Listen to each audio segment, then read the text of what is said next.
सामीन, मैं मोहम्मद अबरार आलम, मुआविन उर्दू मुतरजिम, बिहार सरकार। आप तमाम लोगों का आज के इस क्लास में फिर से इस्तकबाल करता हूं। आज हम शाहीन बैच के क्लास तीसरी क्लास में जुड़े हैं, तो हम आपसे गुजारिश करेंगे कि अगर आप हमारे चैनल पर नए हैं तो बराए मेहरबानी चैनल को सब्सक्राइब ज़रूर करें और बेल आइकन को ज़रूर दबाएं ताकि कोई भी नोटिफिकेशन सबसे पहले आप तक पहुंच सके। मुआविन उर्दू मुतरजिम की बहाली बहुत ही जल्द अनकरीब नोटिफिकेशन आने को है, तो हमें बस तैयारी को अपने जारी रखनी है और तैयारी को एकदम इस लेवल तक लेकर के जाना है कि आसानी के साथ हमारा सिलेक्शन हो सके। इस बैच के का मकसद मैंने शुरू से ही आपको बताया है कि यूट्यूब पर फ्री ऑफ कॉस्ट आपको मुकम्मल निसाब के अकॉर्डिंग निसाब के अकॉर्डिंग यानी पीटी इम्तिहान के लिए आपको तैयार करना है और पूरे निसाब का अहाता इसी बैच के ज़रिए इसी क्लास के अंदर, चाहे 60, 70, 80 जितनी क्लासें हमें लेनी होंगी मैं उन क्लासों को लूँगा और पूरा एक पीटी का जो है ना मुकम्मल सिलेबस, मुकम्मल निसाब हम शाहीन बैच के ज़रिए मुकम्मल करेंगे। चलिए हम आगे बढ़ते हैं। और इस बैच की खूबी यही है कि हम इसमें शुरू से हम चल रहे हैं, उर्दू कवायद से हमने शुरू किया है। उर्दू कवायद में 2 क्लासेज इससे पहले हो चुकी है। अगर आप हमारे उन क्लासों को नहीं देखे हैं तो इसी चैनल पर प्लेलिस्ट में उसका जो है ना प्लेलिस्ट बना दिया गया है उर्दू अनुवादक सहायक के नाम से, जहाँ आपको सारी की सारी क्लासें मौजूद मिलेंगी। और अगर आप हमारे व्हाट्सएप ग्रुप से जुड़ना चाहते हैं तो डिस्क्रिप्शन में लिंक है, वहाँ आप व्हाट्सएप ग्रुप से जुड़ सकते हैं, जहाँ मैंने पीडीएफ मटेरियल भी बहुत ही रियायती फ़ीस के साथ नोट्स भी तैयार कर रखे हैं, आपको वो भी आसानी के साथ मिल सकते हैं। चलिए हम आगे बढ़ते हैं और उर्दू कवायद पे बहस हो रही है, तो अब हम हुरूफ की किस्में पढ़ेंगे। आज किसकी किस्में पढ़ेंगे? हुरूफ की किस्में। जो हमारे हुरूफ तहज्जी है उनमें चंद हुरूफ हैं जिनकी कई सारी किस्में होती हैं, उन्हीं किस्मों को आज हम पढ़ेंगे। तो सबसे पहले हम अलिफ़ की बात करेंगे कि अलिफ़ 2 तरह के होते हैं, एक अलिफ़ ममदूदा बोलते हैं और दूसरा अलिफ़ मकसूरा बोलते हैं। किसे? अलिफ़ की 2 किस्में होती है या अलिफ़ 2 तरह के होते हैं। कितने तरह के होते हैं? 2। कौन कौन? एक अलिफ़ ममदूदा, याद रखिए, अलिफ़ ममदूदा, दूसरा अलिफ़ मकसूरा। अब हम बारी बारी से देखते हैं कि अलिफ़ ममदूदा किसे कहते हैं और अलिफ़ मकसूरा किसे कहते हैं। तो अलिफ़ ममदूदा के लिए है कि जो अलिफ़ दूसरे अलिफ़ के साथ मिलकर पढ़ा जाए उसे अलिफ़ ममदूदा कहते हैं, जैसे आदम, आसान, आबाद वगैरह। अलिफ़ ममदूदा पर उमूमी तौर पर क्या होता है? मद होता है। मद इसे कहते हैं जिसे खींच कर पढ़ा जाता है, यानी 2 अलिफ़ को एक साथ हम एक अलिफ़ लिखते हैं और ऊपर से इस पर मद लगा देते हैं, तो वैसे अलिफ़ को हम क्या कहते हैं? उस अलिफ़ को अलिफ़ ममदूदा कहते हैं। क्या कहते हैं? अलिफ़ ममदूदा। जो अलिफ़ दूसरे अलिफ़ के साथ मिलकर पढ़ा जाए उसे अलिफ़ ममदूदा कहते हैं, जैसे आदम, आसान, आबाद वगैरह। अगर आपको किसी भी तरह की परेशानी है तो आप कमेंट करके हमें ज़रूर बताइए। आदम, आसान, आबाद वगैरह। अलिफ़ मकसूरा, दूसरा जो अलिफ़ होता है वो उसे हम क्या कहते हैं? अलिफ़ मकसूरा कहते हैं। जब अलिफ़ दूसरे अलिफ़ के साथ मिले बगैर पढ़ा जाए तो उसे अलिफ़ मकसूरा कहते हैं। जाहिल, माली, आला, यानी एक अलिफ़ यानी दूसरे अलिफ़ 2 अलिफ़ नहीं होगा, सिर्फ एक अलिफ़ हो और वही पढ़ा जाए तो उसे ही हम क्या कहते हैं? अलिफ़ मकसूरा कहते हैं। और जब एक अलिफ़ के ऊपर मद आ जाए तो उसे हम अलिफ़ ममदूदा कहते हैं। क्या कहते हैं? आपका क्लियर हुआ? अलिफ़ 2 तरह के होते हैं, एक अलिफ़ ममदूदा, दूसरा अलिफ़ मकसूरा।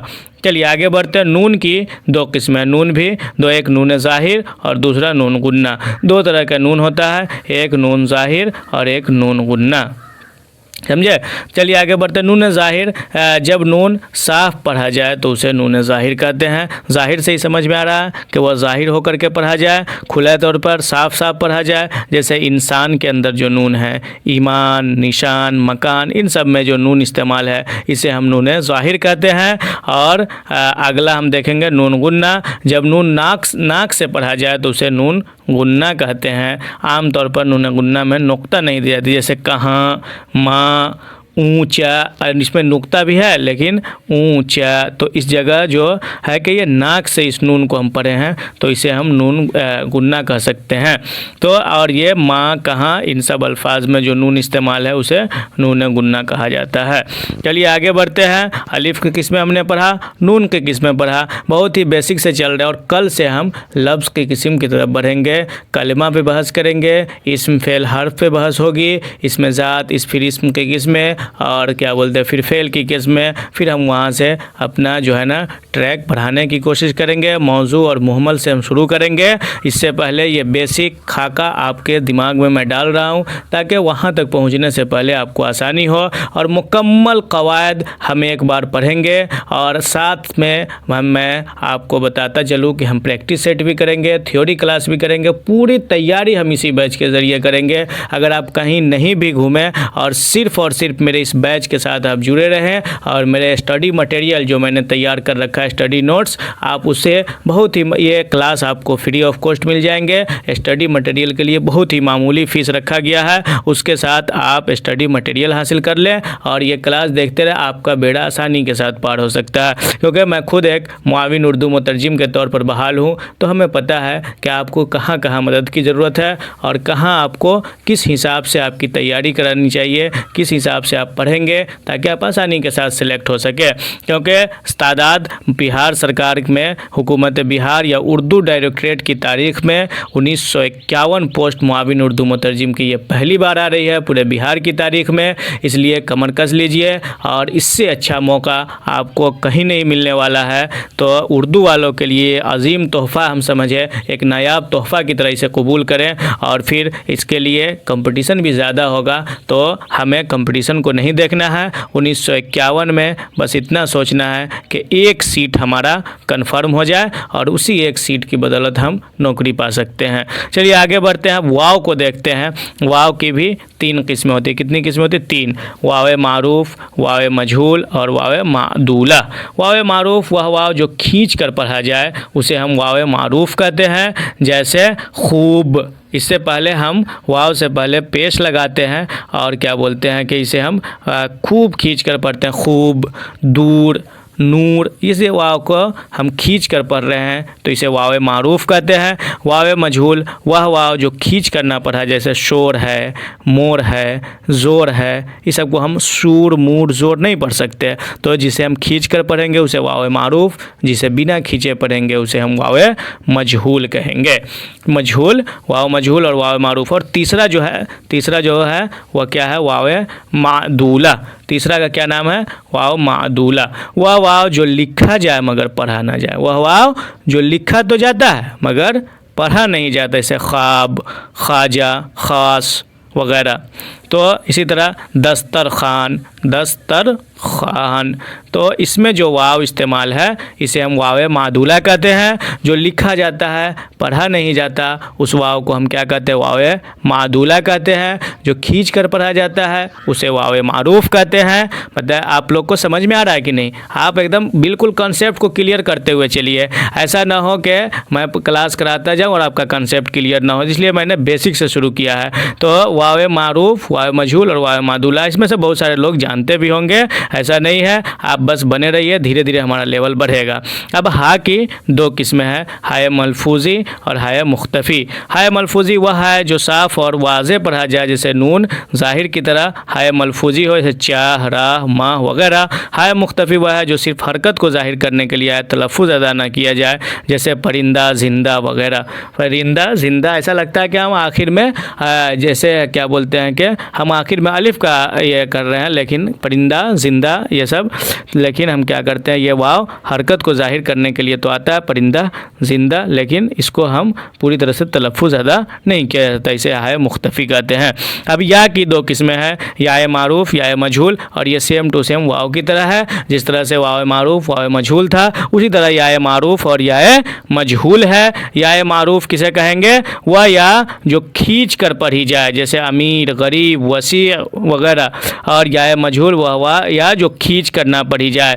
तो आज की क्लास में बहुत ही आसान सवाल, आसान कवायद हमने शामिल किया है। अब कल से जो क्लास होगी, चौथी जो क्लास होगी, उसमें कवायद का कौन सा पोर्शन आएगा? लफ्ज़ से शुरू होगा, बज़ाब्ते मौजू और मुहम्मल, और क्या बोलते हैं वहाँ से फिर मौजू की किस्म हम पढ़ेंगे, और कलिमा, कलाम, इस्म, फ़ेल, और फिर वहीं से जो है ना क्या बोलते हैं हम इस्म के किस्म, फ़ेल के जिस्म, जामिद, मस्दर, मुश्तक वगैरह इन तमाम बातों का सिलेबस हमारा चल बढ़ेगा। तो ये बेसिक 3 क्लास में मैंने कवायद आपको समझाया, अब वहाँ से हमारा मेन लफ्ज़ से हमारा कवायद शुरू होगा। चलिए अब हम आगे बढ़ते हैं और हिंदी उर्दू अल्फाज का हमने कुछ मजमुआ इस पीपीटी में लगाया है। आप देखें विनम्र के लिए हमारा कौन सा होगा। विनम्र, मगरूर, नर्म, चालाक और सादा लौह। आप बताइए विनम्र हम किसे कहते हैं? ऐसा आदमी जो बहुत ही क्या बोलते हैं नर्म लहजे का मालिक हो, उसे हम विनम्र कहते हैं। तो इसके लिए हमारा नर्म ऑप्शन बी बिल्कुल ही सही जवाब होगा। मगरूर के लिए यानी कि हम क्या बोलते हैं घमंडी बोल सकते हैं, जो घमंडी। और उसी तरह चालाक और सादा लौह, तो सादा लौह हमारा नहीं होगा। विनम्र के लिए हमारा कौन सा वर्ड इस्तेमाल होगा? नर्म। अगर आप हमसे पहले आंसर कर पा रहे हैं और जो लोग भी 20 का जवाब दे रहे हैं वो बिल्कुल सही जवाब दे रहे हैं। चलिए आगे हम देखते हैं स्वीकृति। स्वीकृति यानी क्या बोलते हैं कि शिकायत, नसीहत, तहकीक और मंजूरी। तो स्वीकृति मंजूरी। और अगर क्या बोलते हैं कि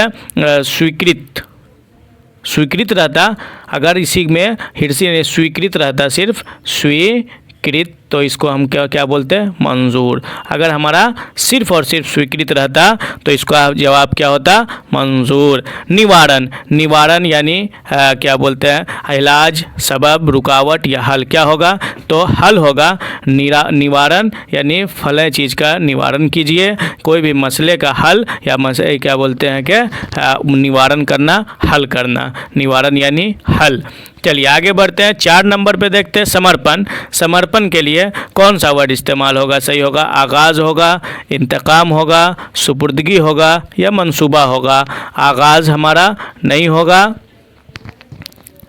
आगाज़ के लिए हमारा प्रारंभ होगा। आगाज़ के लिए क्या होगा? प्रारंभ। इंतकाम के लिए हम बदला इस्तेमाल होता है। और क्या बोलते हैं कि समर्पण के लिए हमारा सुपुर्दगी हो जाएगा। समझ गए ना? 4 का जो लोग भी सुपुर्दगी जवाब दे रहे हैं वो बिल्कुल सही जवाब है। आवश्यक, लाजमी, फजूल, कलील, वसी। तो हमारा कलील भी नहीं होगा, वसी और फजूल नहीं होगा। लाजमी हमारा बिल्कुल ही सही जवाब हो जाएगा। चलिए आगे बढ़ते हैं। 6 नंबर पे प्रशंसा। बहुत आसान है, इसका जवाब आप लोग बताइए, जल्दी से कमेंट करके बताइए प्रशंसा के लिए कौन सा जवाब सही होगा? तनकीद, सताइश, सवाल या तजवीज़? बोलिए। तजवीज़ के लिए नहीं, तजवीज़ नहीं होगा। तजवीज़ के लिए क्या होता है? प्रस्ताव। तजवीज़ का हिंदी क्या होता है? प्रस्ताव। और प्रशंसा के लिए हमारा हो जाएगा सताइश। ठीक। तनकीद, आलोचना। तनकीद यानी आलोचना और तनकीद यानी आलोचना। नक्काद आलोचक को बोल सकते हैं, नाकिद आलोचक। सवाल के लिए प्रश्न आप चारों को समझ लीजिए। तनकीद के 27 प्रशंसा या तारीफ भी रहता तो हम इसको कर सकते थे। तनकीद यानी आलोचना, सवाल, प्रश्न, तजवीज़, प्रस्ताव। समझ गए? चारों का जवाब आपको समझ में आया कि नहीं आया? बोलिए। ये 4 लफ्ज़ यानी तनकीद के लिए हमारा क्या? आलोचना, 27 के लिए प्रशंसा, सवाल के लिए प्रश्न और तजवीज़ के लिए क्या? प्रस्ताव। चलिए आगे बढ़ते हैं। 7 नंबर पे अस्पष्ट। अस्पष्ट यानी नापाक, मुबहम, झूठा और वाज़ेह। तो इसके लिए हमारा वाज़ेह हो जाएगा। मुबहम भी क्या बोलते हैं कि मुबहम नहीं होगा, नापाक नहीं होगा और छोटा भी नहीं होगा। हमारा वाज़ेह बिल्कुल सही जवाब होगा। चलिए 8 नंबर पे देखते हैं चिंता। चिंता के लिए खुशी, फ़िक्र, सुकून और राहत। तो इसके लिए हमारा बहुत ही आसान है, जल्दी से कमेंट करके बताइए कि खुशी नहीं, सुकून भी नहीं, राहत भी नहीं। जो लोग भी कमेंट कर रहे हैं फ़िक्र, वो बिल्कुल सही कमेंट कर रहे हैं। चिंता के लिए फ़िक्र जवाब बिल्कुल सही है। चलिए आगे बढ़ते हैं। इच्छा। इच्छा के लिए हमारा क्या है? राहत, मजबूरी, ख्वाहिश, ज़रूरत। इच्छा के लिए हमारा ख्वाहिश बिल्कुल सही जवाब है। चलिए आगे बढ़ते। उर्दू हिंदी अल्फाज का हमने कुछ मजमुआ भी इस पीपीटी में शामिल किया है, जो आपको याद कर लीजिए। सावधानी के लिए हमारा कौन सा वर्ड इस्तेमाल होता है? एहतियात या एहतियात के लिए सावधानी। सम्मान के लिए हमारा एहतराम। एहतराम, इज़्ज़त, सम्मान, उसे ही बोलते हैं सम्मान का हिंदी, और हिंदी सम्मान का उर्दू एहतराम। इसी तरह एतमाद यानी विश्वास, यकीन। एतमाद, यकीन, विश्वास। एतराफ़ यानी स्वीकार, एतराफ़ स्वीकार। इल्ज़ाम यानी आरोप, इल्ज़ाम के लिए कौन सा वर्ड आएगा? आरोप। आप याद करते चलिए, इल्ज़ाम के लिए आरोप। और जो लोग ये कह रहे हैं कि हम जो है क्या बोलते हैं कि 4 ऑप्शन वाला सेट लाइए, तो हम प्रैक्टिस सेट की तरफ भी बढ़ेंगे। आप थ्योरी में ज़्यादा टाइम बचता है। अभी मैं एक पेज में आपको 20-30 वर्ड दे दिया और 20-20 का ऑब्जेक्टिव कराने में फिर हमको क्लास में वक्त ज़्यादा लगता है, तो हम प्रैक्टिस सेट भी करेंगे। ऐसा नहीं कि प्रैक्टिस सेट नहीं करें, क्योंकि हमारा पीटी मेन वही है कि हम ऑब्जेक्टिव टाइप ही सवाल रहते हैं। तो अभी कुछ क्लासेज हम थ्योरी की कर रहे हैं, फिर हम पीपीटी भी अभी प्रैक्टिस सेट भी करेंगे, पूरी की पूरी तैयारी कराएंगे। आप बस लगे रहिए। 1-2 क्लास से ही आप अपने अब आप सोचने लगे कि ऐसे नहीं ऐसे होना चाहिए, ऐसा नहीं होना चाहिए। आप हमारे साथ बने रहिए। हम आपकी ज़रूरत के हिसाब से हमें पता है कि आपको कौन कौन सी चीज़ें बेहतर है, और मैं फर्स्ट दिन से ही कहता हूँ क्या पढ़ना है, इससे ज़्यादा हम यह है कि क्या छोड़ना है। अब इंसाफ के लिए हमारा क्या है? न्याय, न्याय इंसाफ, बदला इंतकाम। साहसी के लिए हम बहादुर कह सकते हैं, और क्या बोलते हैं कि साहस के लिए हमारा क्या होगा? बहादुरी। अगर साहसी होगा तो बहादुर, साहस होगा तो बहादुरी। दूरदर्शिता के लिए बसीरत, दूरदर्शिता। अनुभव तजुर्बा, अनुभव यानी तजुर्बा।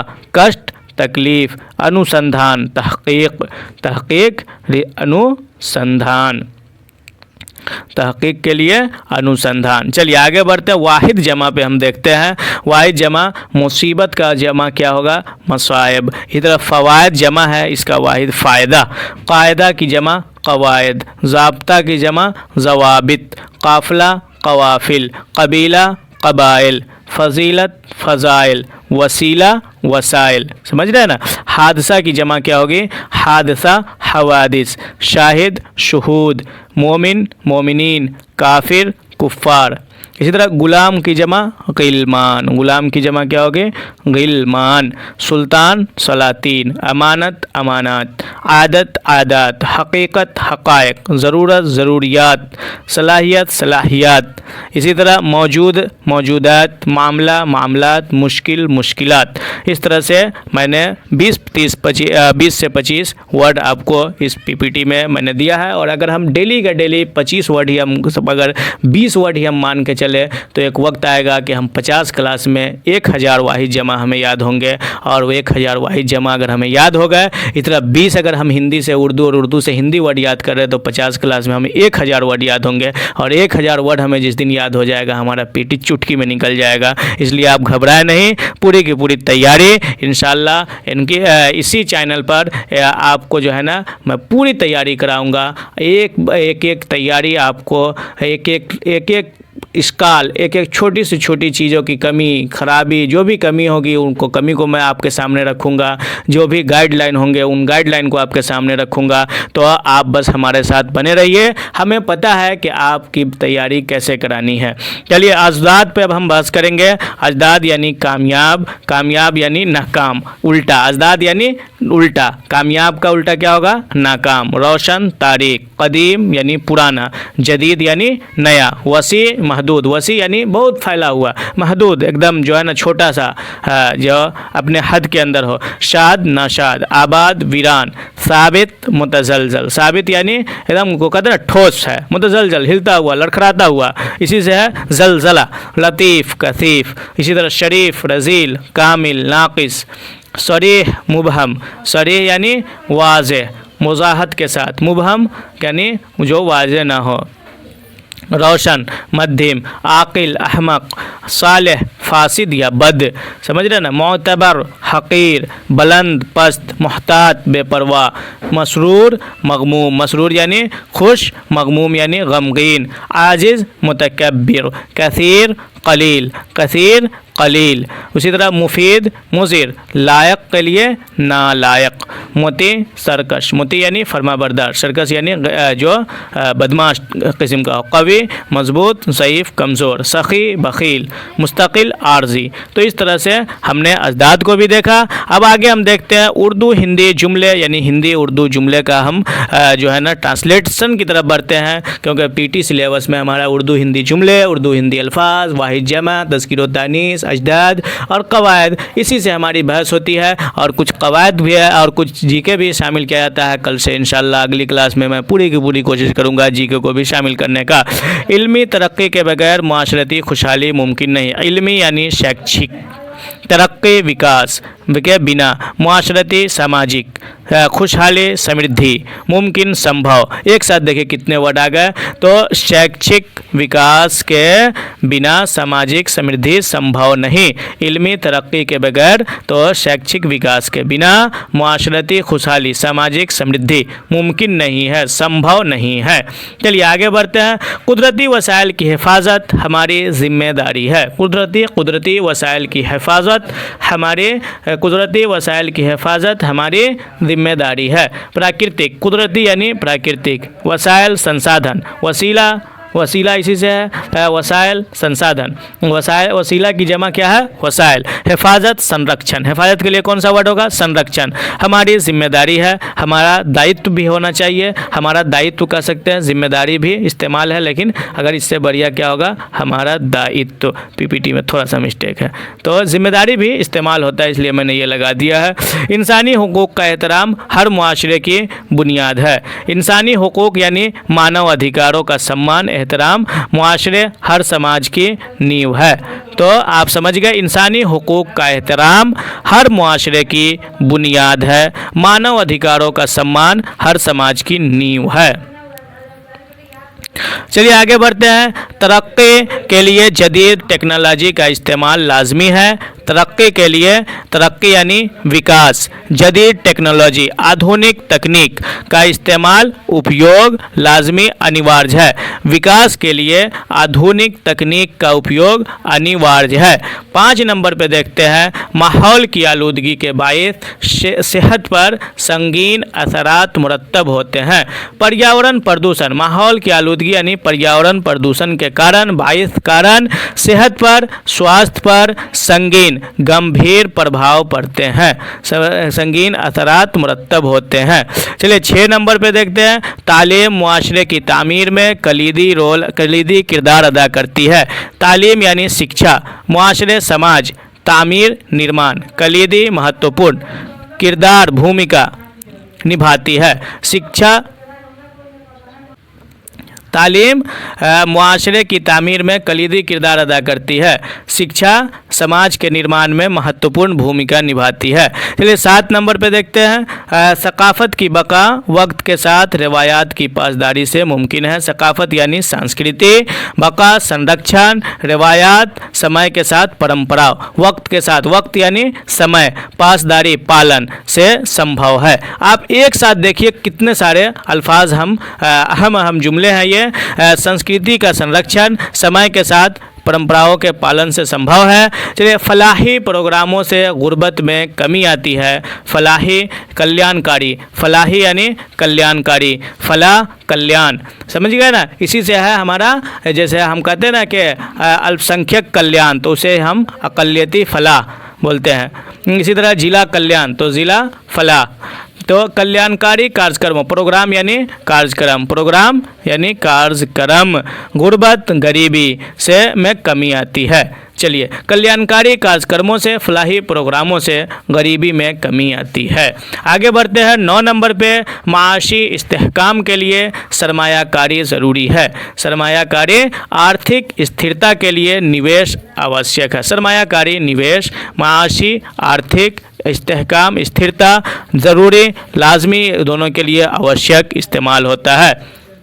चलिए आगे बढ़ते हैं 10 नंबर पे। इंसानी सेहत के लिए मुतवाज़न ग़ज़ा का इंतहाई अहमियत रखती है। इसके लिए कि हमारा क्या होगा, मानव स्वास्थ्य के लिए संतुलित, मुतवाज़न यानी संतुलित इंसानी सेहत, मानव स्वास्थ्य, ग़ज़ा आहार इंतहाई अत्यंत अहमियत महत्वपूर्ण। मानव स्वास्थ्य के लिए संतुलित आहार अत्यंत महत्वपूर्ण है।